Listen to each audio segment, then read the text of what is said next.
Opa, tudo bem? Como você está? Seja muito bem-vindo para mais um dia daqui da nossa leitura bíblica. Estamos aqui prontos para poder fazer uma leitura qualificada, uma leitura orante, para que a gente possa ser usado aí como instrumentos do Senhor. Hoje nós vamos ler o primeiro livro de Reis, do capítulo 6 até o capítulo 9, tá bom? Só tomar uma água aqui para a gente poder seguir firmes e fortes. Enquanto isso, vai pegando a sua Bíblia e abrindo em primeiro Reis, capítulo 6. O capítulo 6 aqui, inclusive, não só o 6, mas o 7 também. Deixa eu só confirmar. É isso mesmo. O capítulo 6 e o 7 vão falar sobre algumas construções, tá bom? Então a gente vai começar aqui com uma leitura um pouco diferente, ok? No capítulo 6 aqui, a primeira coisa que a gente vai falar é que Salomão, ele vai construir um templo para Deus, um templo de Javé, melhor dizendo. Mesma coisa, né? Mas aqui na leitura, na Bíblia se diz templo de Javé. Esse templo aí é como é que eu posso dizer? É como se fosse ali um lugar específico para buscar o nome de Deus, como se fosse uma igreja, basicamente dos nossos dias atuais. Então a gente vai ver aqui como que foi construído o templo de Javé ali, segundo ali os esforços, segundo ali tudo aquilo que Salomão fez, tá bom? Então vamos iniciar aí no capítulo 6. No ano 480, depois da saída dos israelitas do Egito, quarto do reinado de Salomão em Israel, no mês de Zive, que é o segundo mês, Salomão construir o templo de Javé. E como é que foi construído esse templo? Agora vem a resposta. O templo de Javé, construído por Salomão, media 30 metros de comprimento, 10 de largura e 15 de altura. O vestíbulo, diante do santuário do templo, tinha 10 metros no sentido da largura do templo e 5 no sentido do seu comprimento. No templo, ele fez janelas quadradas com grades, encostada à parede no templo. Construiu um anexo rodeando o santuário e o Santíssimo, com pisos, e fez aposentos laterais ao redor. De largura, o andar térreo tinha 2,5 metros, o intermediário 3 metros e o terceiro 3,5 metros. É que ele tinha feito do lado de fora saliências em torno do templo, de modo que as vigas não ficavam presas na parede do templo. E o templo foi construído com pedras já talhadas, de modo que, durante sua construção, não se ouviu barulho de martelo de cinzel ou de qualquer outro instrumento de ferro. A entrada para o andar inferior ficava no canto direito do templo, e por meio de escadas em caracol, subia-se para o andar do meio e deste para o andar superior.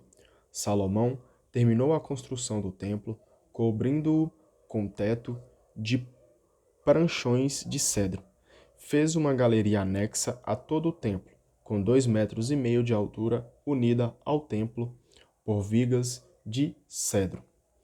Então Javé disse a Salomão: Quanto a essa casa que você está construindo, se você se comportar de acordo com os meus estatutos e observar minhas normas e seguir meus mandamentos, eu cumprirei em seu favor a promessa que fiz a seu pai, Davi. Habitarei entre os israelitas e não abandonarei o meu povo, Israel. Então aqui a gente vê, fazendo um pequeno comentário aqui, nesse versículo 11, 12 e 13 que a gente leu aqui, a gente vê que Deus abençoa aquele que o obedece. Então a gente viu ali que se Salomão, de fato, se manter firme com o compromisso, com a fidelidade em Deus, ele vai cumprir, ele vai abençoar tudo aquilo que ele prometeu para Salomão. Então essa é a importância de seguir os caminhos do Senhor, porque a gente sabe que seguindo os caminhos de Deus, nós iremos ser abençoados. Nós vamos ter as bênçãos aí vindas direto da mão do nosso Criador. Quando Salomão terminou as obras do templo, forrou o lado interno das paredes com placas de cedro, desde o chão até as vigas do teto. revestiu as paredes internas com madeira e cobriu o chão com tábuas de cipestre. Recobriu com tábuas de cedro os 10 metros, a partir do fundo do templo, desde o chão até as vigas, e separou-os do templo para formar o Santíssimo. O templo, isto é, o santuário diante do Santíssimo, media 20 metros. O cedro do interior do templo era esculpido com flores e festões. Tudo era de cedro e não se via pedra nenhuma. Salomão construiu o Santíssimo no fundo do templo, para aí colocar a aliança, a Arca da Aliança de Javé. Então a gente viu ali que além dele ter construído um templo, ele construiu um Santíssimo para que pudesse ser colocada ali a Arca da Aliança. Lembrando aí, a Arca da Aliança, ela contém os 10 mandamentos, ela contém o Decálogo. O Santíssimo tinha 10 metros de comprimento, 10 metros de largura e 10 de altura, e ele o revestiu de ouro puríssimo. Fez um altar de cedro diante do Santíssimo e o revestiu de ouro. Revestiu de ouro o templo inteiro, que ficou totalmente coberto de ouro. Para o Santíssimo, Salomão fez 2 querubins de oliveira selvagem, cada um com 5 metros de altura. Cada asa do querubim media 2,5 metros, de modo que a distância era de 5 metros de uma ponta à outra das asas. O segundo querubim também media 5 metros. Os dois tinham o mesmo tamanho e o mesmo formato. Os 2 querubins mediam 5 metros de altura cada um. Os querubins foram colocados no meio da sala interior. Eles tinham as asas estendidas, de modo que a asa de um tocava uma parede e a asa do outro tocava a outra parede. E as asas de ambos tocavam uma na outra, no meio da sala. Os querubins foram revestidos de ouro. Salomão mandou esculpir figuras de querubins, palmeiras e flores ao redor de todas as paredes do templo, tanto por fora como por dentro.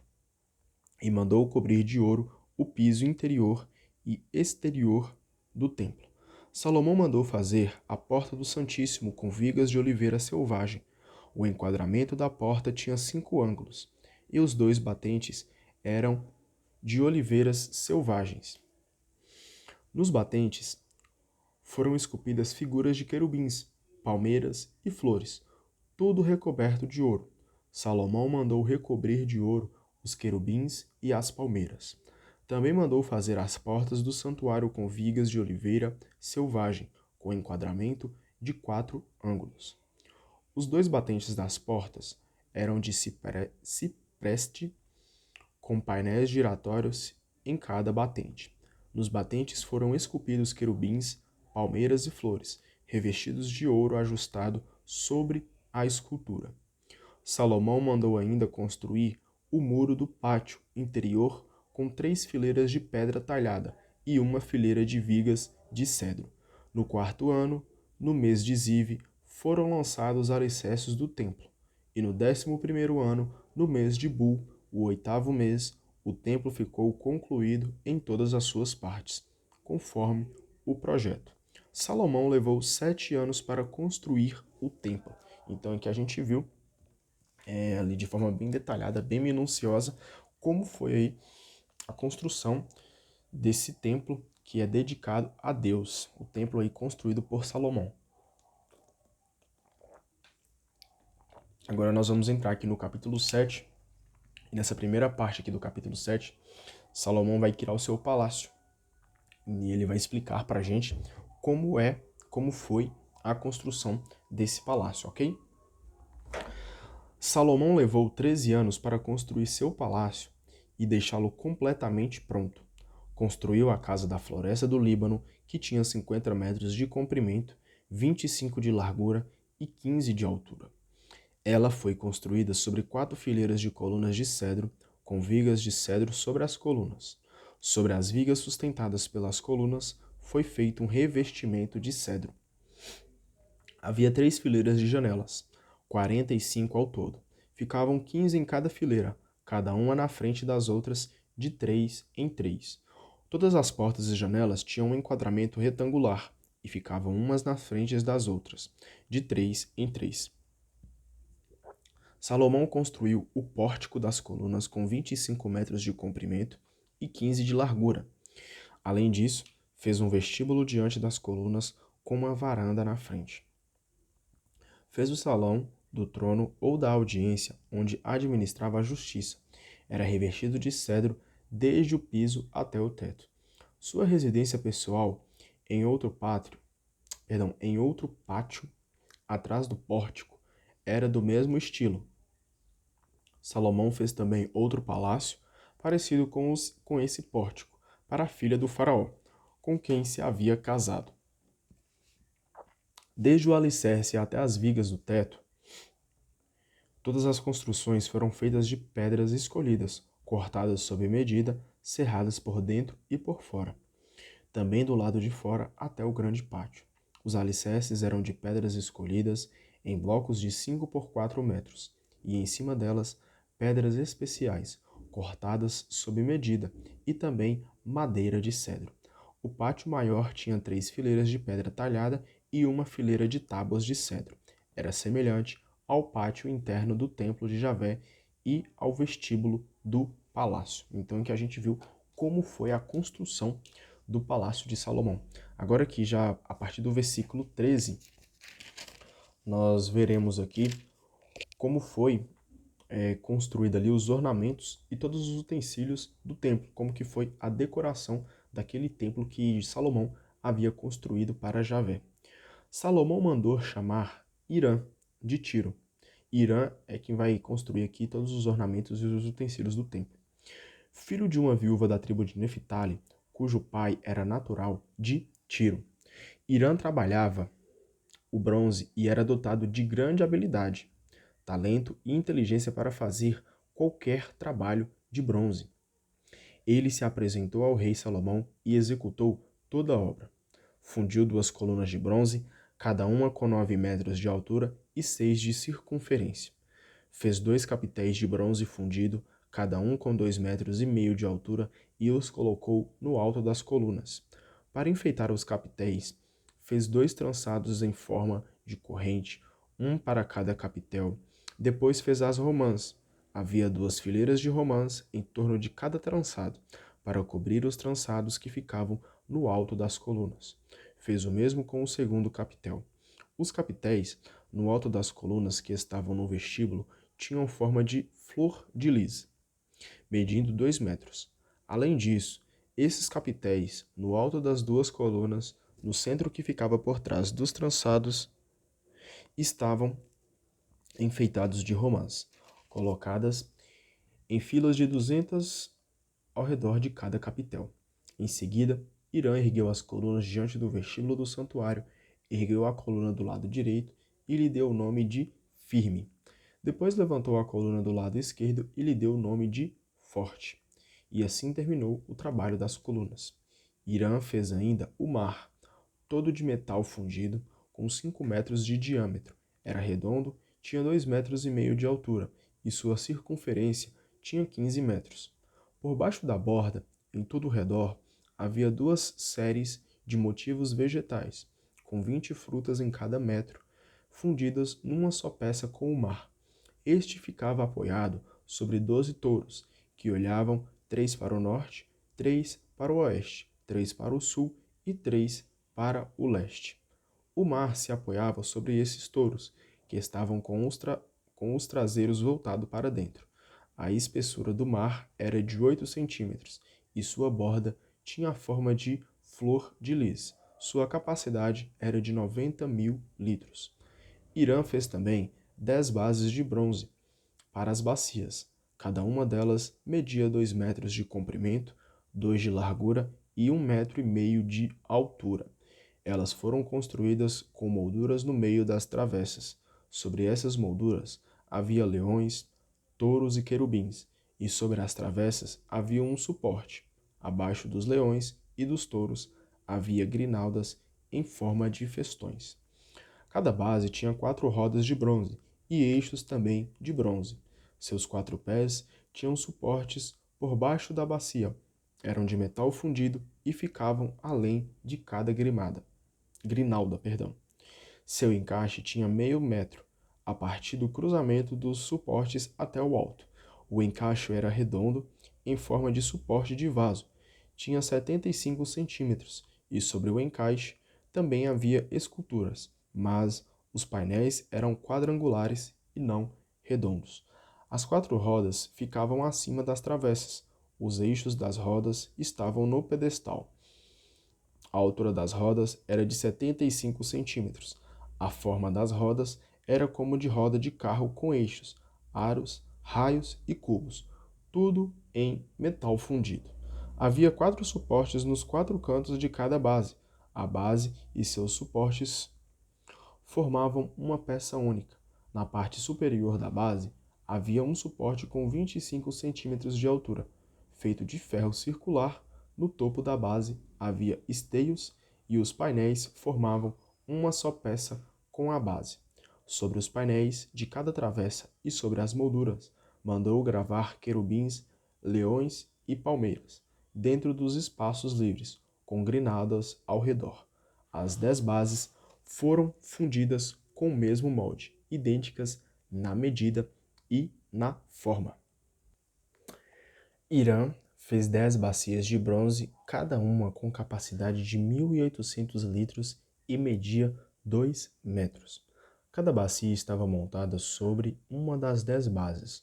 Colocou 5 dessas bases do lado direito do templo e as outras 5 do lado esquerdo. O mar foi colocado do lado direito do templo, a sudoeste. Irã fez também os recipientes para cinza, as pás e as bacias para a aspersão, e terminou tudo o que o rei Salomão tinha encomendado para o templo de Javé: as 2 colunas, os 2 rolos dos capitéis que estavam no alto das colunas, os 2 trançados para cobrir os 2 rolos que estavam no alto das colunas, as 400 romãs para os 2 trançados, ficando as romãs de cada trançado em 2 fileiras, as 10 bases e as 10 bacias. O mar com os 12 touros, os recipientes para cinza, as pás e as bacias para a aspersão. Irã fez, em bronze polido, todos esses objetos para o rei Salomão, para o templo de Javé. Ele os fundiu na planície do Jordão, em terra argilosa, entre Sucote e Sartã. Não se pôde calcular o peso do bronze por causa da sua enorme quantidade.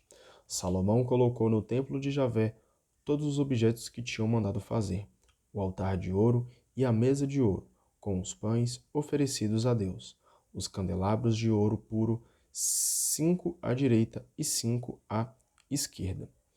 Diante do Santíssimo, as flores, as lâmpadas e as tenazes de ouro, as bacias, as facas, as bacias para a aspersão, as taças e os incensórios de ouro puro, os gonzos de ouro para as portas do Santíssimo e do santuário. Quando foram terminadas todas as encomendas para o templo de Javé, Salomão mandou trazer as ofertas de seu pai Davi, prata, ouro e vasos, e as colocou no tesouro do templo de Javé. Então aqui a gente viu como que ficou ali toda a ornamentação do templo de Deus. Capítulo 8 agora.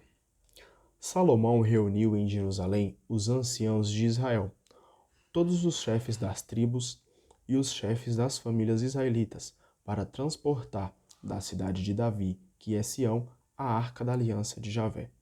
Todos os homens de Israel se reuniram durante a festa com o rei Salomão no mês de Etanim, que é o 7º mês.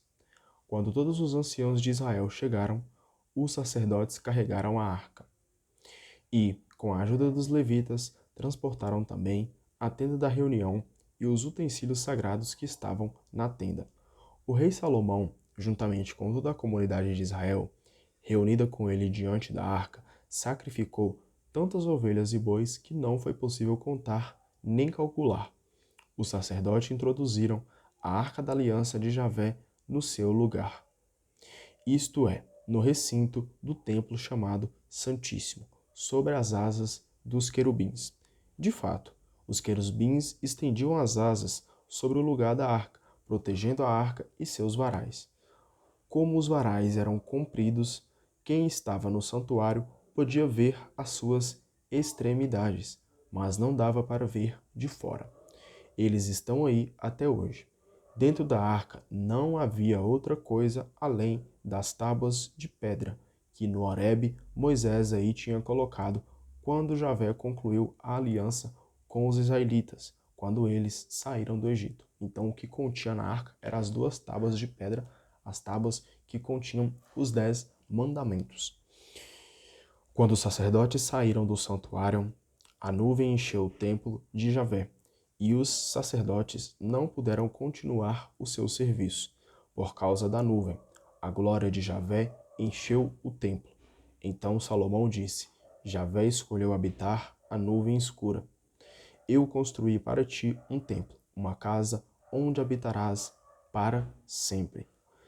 Eu destaquei aqui a explicação sobre essa passagem que a Bíblia traz para a gente, que eu vou ler para você, que essa explicação aqui para mim está maravilhosa sobre esse versículo aqui do 1 ao 13 que a gente leu do capítulo 8, que diz o seguinte: a inauguração do templo é o momento solene para reunir todo o povo.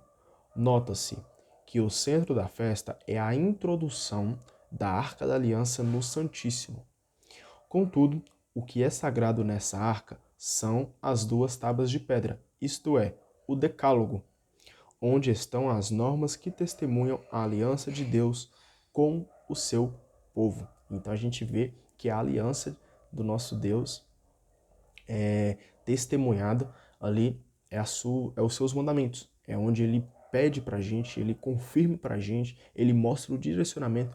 A palavra certa não é nem pedir, mas os nossos deveres como cristãos são seguir esses mandamentos, porque a gente sabe, seguindo os mandamentos, seguindo os conselhos, as leis de Deus que ele traz pra gente, a gente tende a colher muitas bênçãos.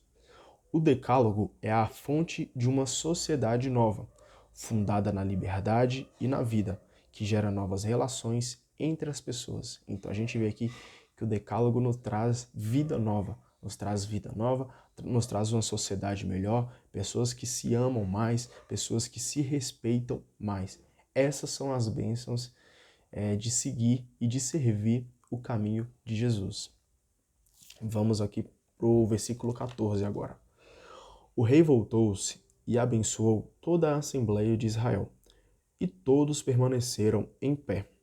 Então o rei disse: Seja bendito o Deus de Israel, que realizou com a mão que a sua boca havia prometido a meu pai Davi. Desde o dia em que tirei do Egito o meu povo Israel, não escolhi nenhuma cidade entre todas as tribos de Israel, a fim de construir aí um templo para o meu nome, mas escolhi Davi para governar o meu povo Israel. Meu pai Davi queria construir aí um templo para o nome de Javé, o Deus de Israel. Javé, porém, disse a meu pai Davi: Você está querendo construir um templo para o meu nome, e faz muito bem querendo isso. Contudo, não é você quem vai construir o templo, mas o seu filho, saindo de suas entranhas. Ele é quem vai construir o templo para o meu nome. E Javé realizou a promessa que havia feito. Sucedia a meu pai Davi e subiu ao trono de Israel, como Javé havia prometido, e construiu o templo para o nome de Javé, o Deus de Israel. E no templo eu escolhi um lugar para a arca, onde se acha a aliança que Javé fez com nossos antepassados quando os tirou da terra do Egito. Então a gente vê aqui que Deus, ele cumpre com as suas promessas. A gente vê aqui, ó, e Javé realizou a promessa que havia feito. Qual é a promessa que Deus havia feito? Deus falou para Davi que não seria ele quem iria construir o templo de Javé, mas sim seria o seu filho. E Salomão vem a nascer, ele toma ali o lugar do pai como governante dos filhos de Israel, assim que o pai vem a falecer, e ele constrói o templo de Javé. Então a gente vê aqui que as promessas de Deus, as promessas que estão na Bíblia, as promessas se cumprem. Então é muito importante que a gente se arrependa verdadeiramente das nossas faltas, dos nossos pecados. Eu me incluo muito nisso, Todo dia é dia de arrependimento, é dia de pedir perdão, porque nós pecamos todos os dias. Então a gente tem que manter esse botãozinho aí do arrependimento ligado sempre, pois Deus quer a nossa salvação. Então a gente sabe que Deus vai cumprir com as suas palavras. Então o dia do julgamento está próximo. Será que nós vamos subir para o céu junto com o rei? Fica aí a questão. Salomão ficou em pé diante do altar de Javé, na presença de toda a Assembleia de Israel, estendeu as mãos para o céu e disse: Javé, Deus de Israel, não existe nenhum Deus como tu, seja lá no alto do céu, seja cá embaixo na terra. Tu és fiel à aliança e ao amor para com os teus servos, que caminham de todo o coração na tua presença. Olha que maravilha, cara. Essa frase de Israel, essa fala de de Salomão. Ele nos mostra que não existe nenhum outro Deus além do nosso verdadeiro Deus, Javé.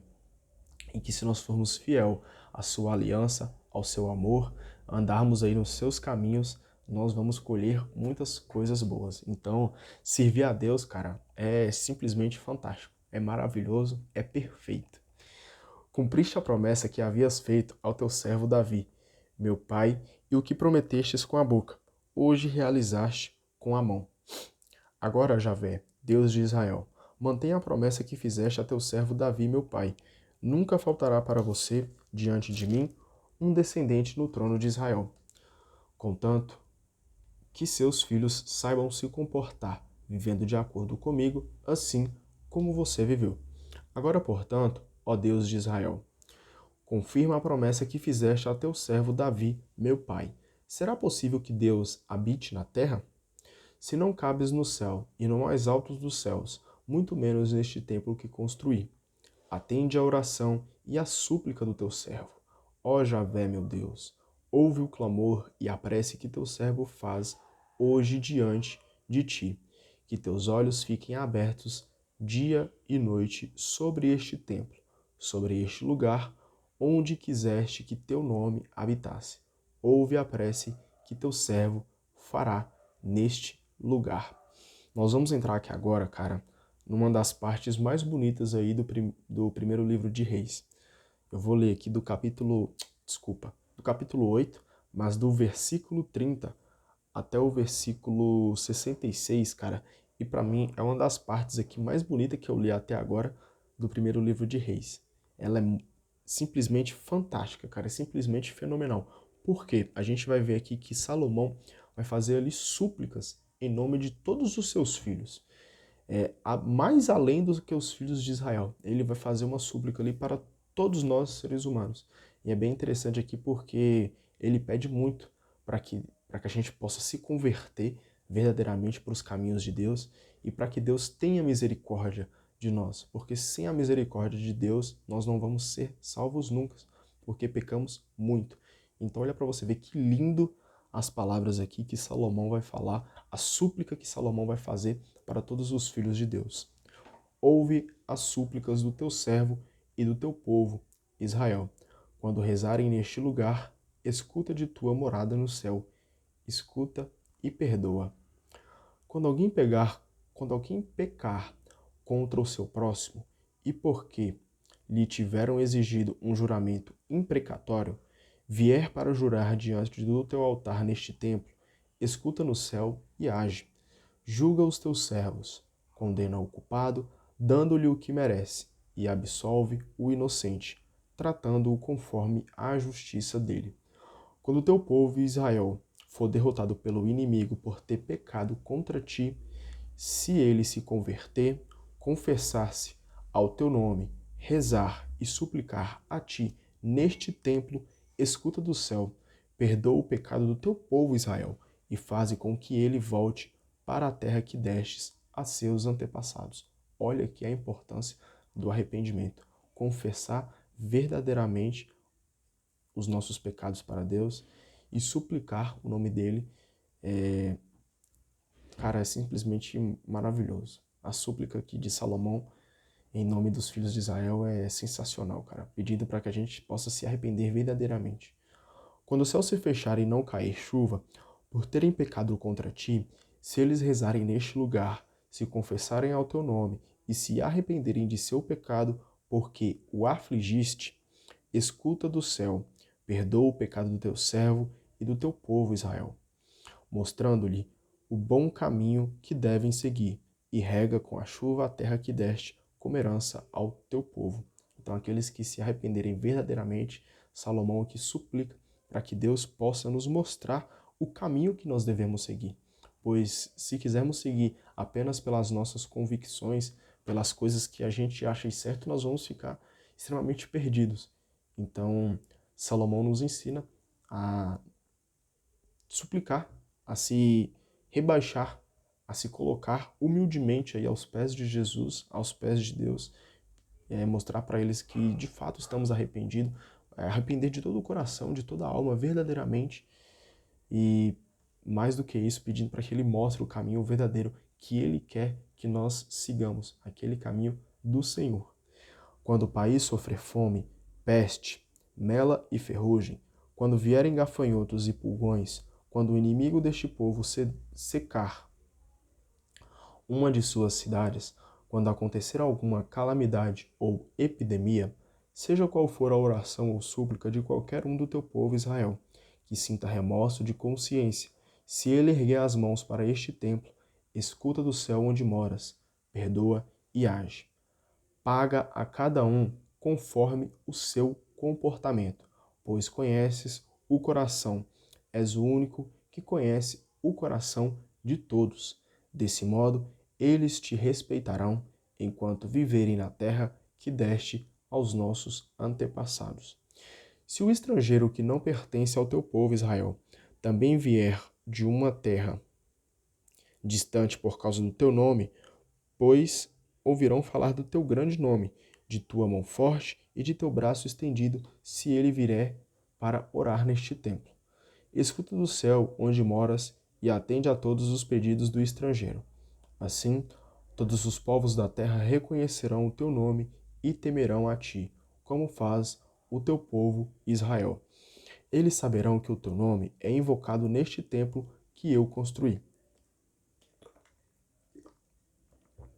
Se o teu povo sair para guerrear contra os inimigos, e se no caminho em que o mandares ele rezar para ti, voltado para a cidade que escolheste e para o templo que construí para o teu nome, escuta do céu a sua oração e súplica, e faze justiça para ele.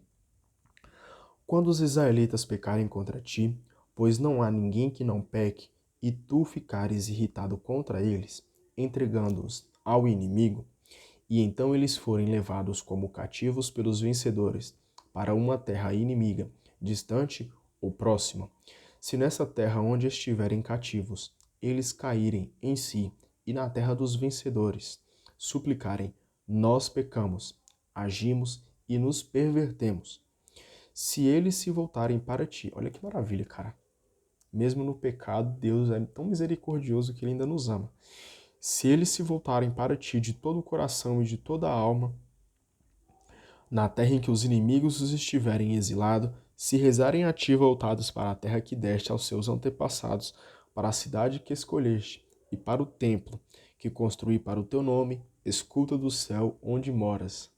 Escuta a oração e súplica deles e faze justiça para com eles. Isso aqui é maravilhoso, cara.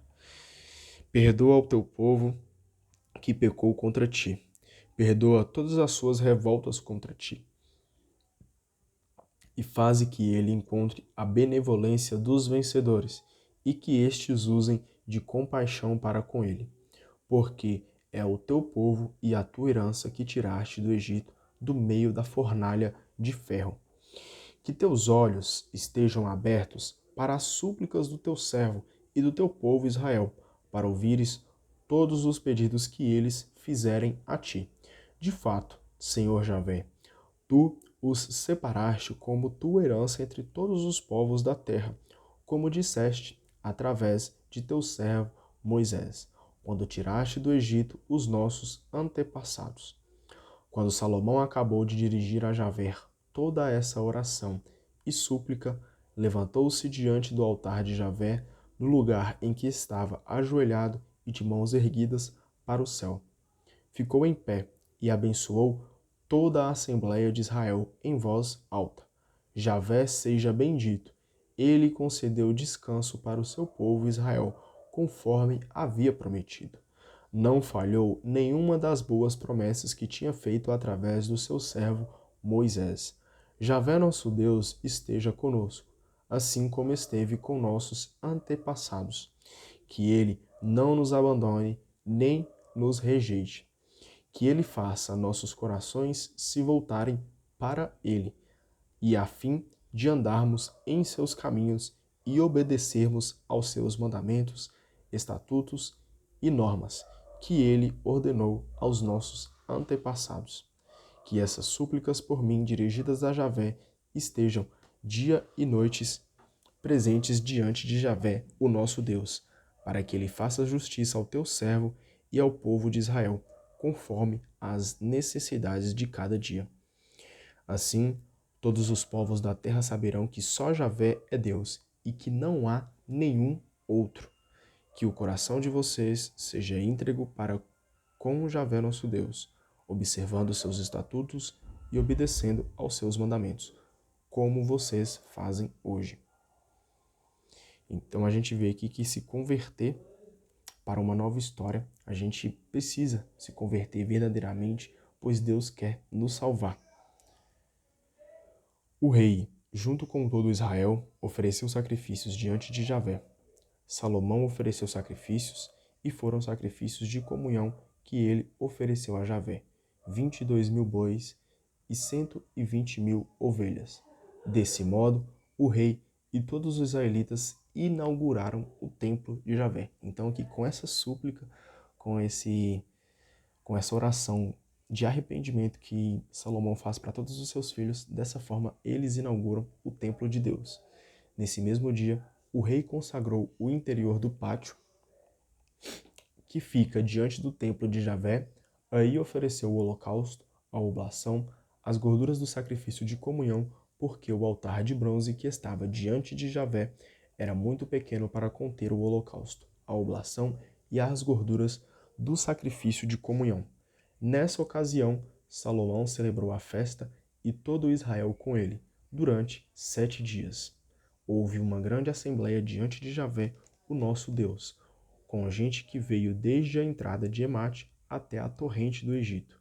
No 8º dia, ele despediu o povo, e todos abençoaram o rei e voltaram para as suas tendas, alegres e de coração contente por tudo de bom que Javé havia feito para o seu servo Davi e para o seu povo Israel. Então a gente vê aqui que o templo, Salomão nos mostra aqui, com a sua súplica, com a sua oração ali de misericórdia, pedindo para Deus misericórdia, a gente entende aqui que o templo, que é a casa de Deus, a igreja de Deus, é um lugar de oração.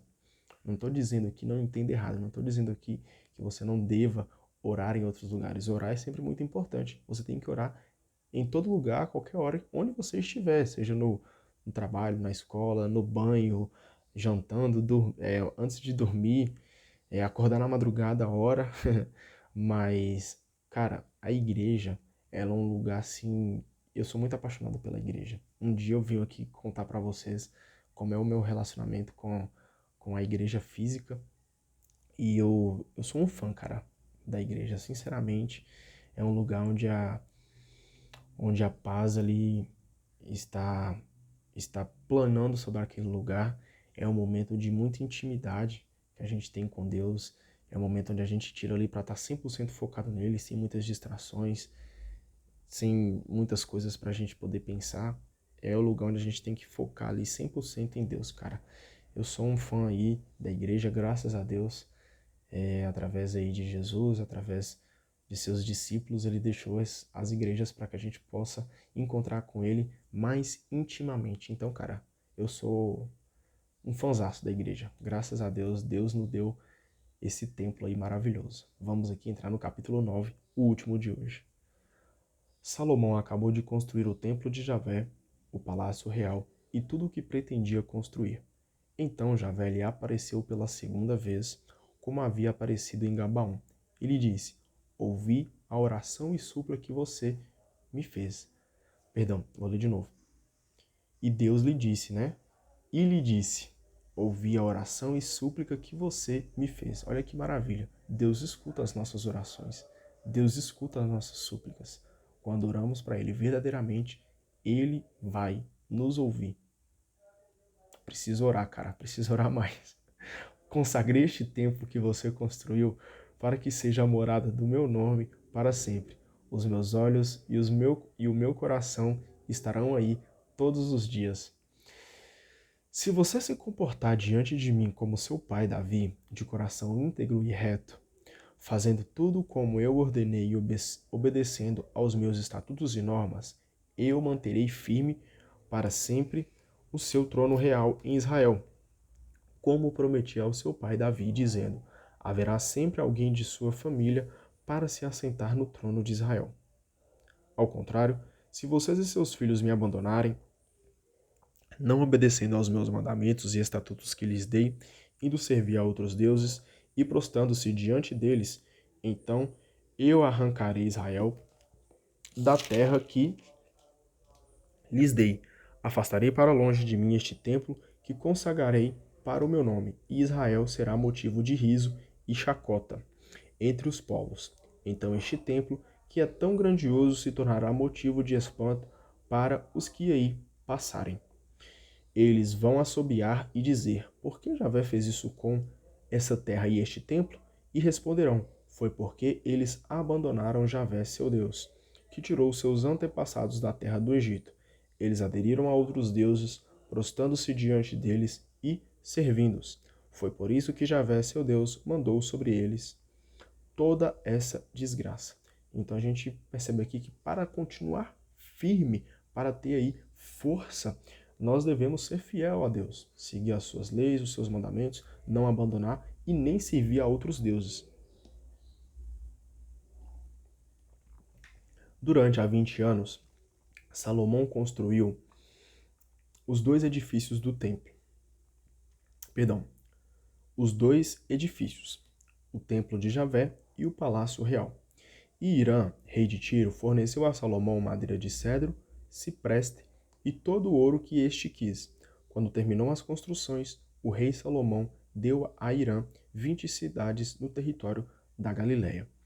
Irã saiu de Tiro para ver as cidades que Salomão lhe havia dado e não gostou delas. E protestou: meu irmão, que cidades são essas que você me deu? E apelidou essas cidades de Terra de Cabu, e até hoje elas têm esse nome. E Irã enviou ao rei Salomão 4.000 quilos de ouro. É o seguinte o relatório sobre os trabalhos forçados que o rei Salomão usou para construir o templo de Javé, seu palácio, o aterro, a muralha de Jerusalém, Azor, Megido, Gazer. O faraó, rei do Egito, tinha feito uma expedição e se apossara de Gazer, incendiando-a e massacrando os cananeus que aí habitavam. Depois deu Gazer como dote para sua filha, esposa de Salomão, o qual a reconstruiu. Bet-Horon, inferior, Baalat, Tamar no deserto, as cidades entrepostos que lhe pertenciam, as cidades para guardar os carros e cavalos, e tudo quanto ele julgou necessário construir em Jerusalém, no Líbano e nos países que lhe estavam submissos. Toda a população que restava dos amorreus, heteus, ferezeus, heveus e jebuseus, que não eram israelitas, os filhos deles que ficaram no país e que os israelitas não haviam consagrado ao extermínio, Salomão os recrutou para os trabalhos forçados até hoje. Salomão, porém, não reduziu aos israelitas a escravidão, mas estavam a seu serviço como soldados, funcionários, chefes, escudeiros, comandantes de carros e de cavalaria. Haviam 550 chefes de inspetores que dirigiam os trabalhos de Salomão. Eles dirigiam o pessoal que realizava os trabalhos. Salomão construiu o aterro logo depois que a filha do faraó se mudou da cidade de Davi para o palácio que ele construiu para ela. 3 vezes ao ano, Salomão oferecia holocaustos e sacrifícios de comunhão sobre o altar que tinha construído para Javé. Ele queimava incenso diante de Javé e conservava o templo em bom estado. O rei Salomão construiu uma frota em Azion-Gaber, perto de Elate, às margens do Mar Vermelho, no país de Edom. Irã enviou seus servos marinheiros, que conheciam bem o mar, para os navios, junto com os servos de Salomão. Chegaram a Ofir e daí trouxeram 14 mil quilos de ouro, que entregaram ao rei Salomão. Então assim a gente finaliza com a leitura do dia de hoje. A gente percebe aqui que se arrepender verdadeiramente e sempre escolher os caminhos de Deus, cara, nós vamos ser muitos abençoados. Então, que a gente possa fazer essa decisão aí de abandonar o pecado e amar a Deus, cara, sobre todas as coisas, porque amar a Deus é perfeito. Mesmo sendo difícil, a gente sabe que não é fácil, as tentações estão aí por todos os lados, mas precisamos ser fortes. Precisamos ser fortes porque o caminho de Deus é o caminho que vale a pena, tá? Então a gente finaliza aqui pelo dia de hoje. Amanhã nós estamos de volta. Um beijo, um abraço para você. Até mais.